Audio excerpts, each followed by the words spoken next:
যে শংকৰদেৱৰ এটা বৰগীত, সেই বৰগীতটো প্ৰতিঘৰ অসমীয়া মানুহৰ ঘৰত আজিকালি মোবাইলত বেছি সহজ হৈছে, মোবাইলতে হওক টেপ ৰেকৰ্ডাৰতে হওক বজায়, আমাৰ ঘৰতো বজাওঁ।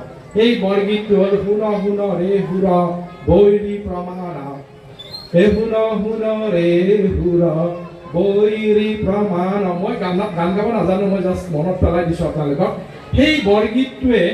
সেই বৰগীতটোত জ্যোতিপ্ৰসাদে সুৰৰ সুৰকাৰ জ্যোতিপ্ৰসাদে আপ্লুত হৈছিল সেই গানটো, এই শুন শুন ৰে সুৰ গানটো। আৰু জ্যোতিপ্ৰসাদে আপ্লুত হৈ পেলাই এটা গান ৰচনা কৰিছিল, লোহিতৰ পাৰৰে আমি ডেকা ল'ৰা মৰিবলৈ ভয় নাই। মই গান গাব নাজানো দেই, আপোনালোকে নাহাঁহিব, মই কথাটোৱে কৈছো।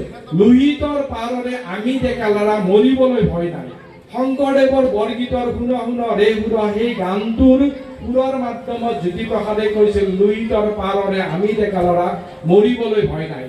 আৰু এই লোহিতৰ পাৰৰে আমি ডেকা ল'ৰা মৰিবলৈ ভয় নাইটো আমাৰ অসমীয়া সমাজখনে, অসমীয়া জাতিটো যেতিয়া এটা ভয়ৰ সংকটত পৰে, যেতিয়া আমি আমাৰ জাতি উদ্ধাৰৰ কাৰণে আমি যেতিয়া এটা সংকটত হওঁ, তেতিয়া আমাৰ সেই লোহিতৰ পাৰৰে আমি ডেকা ল'ৰাটো আমাৰ কাৰণে, আমাৰ ডেকা শক্তিৰ কাৰণে এটা অস্ত্ৰ হয়।